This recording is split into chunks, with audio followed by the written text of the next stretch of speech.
time for everything. Everything that happens in this world happens at the time God chooses. He sets the time for birth and the time for death, the time for planting and the time for pulling up, the time for killing and the time for healing, the time for tearing down and the time for building. He sets the time for sorrow and the time for joy, the time for mourning and the time for dancing, the time for making love and the time for not making love, the time for kissing and the time for not kissing. He sets the time for finding and the time for losing, the time for saving and the time for throwing away, the time for tearing and the time for mending, the time for silence and the time for talk. He sets the time for love and the time for hate, the time for war and the time for peace. What do we gain from all our work? I know the heavy burdens that God has laid on us. He has set the right time for everything. He has given us a desire to know the future, but never gives us the satisfaction of fully understanding what He does. So I realize that all we can do is be happy and do the best we can while we are still alive.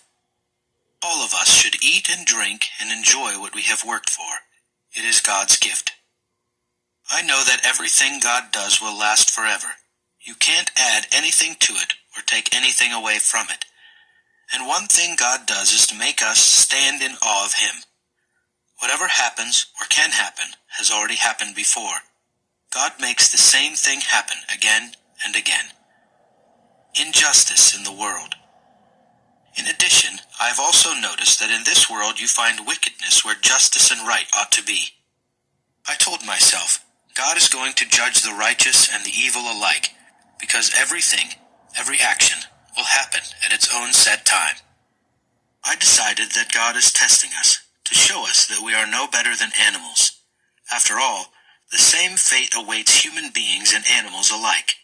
One dies just like the other. They are the same kind of creature. A human being is no better off than an animal, because life has no meaning for either. They are both going to the same place, the dust. They both came from it. They will both go back to it.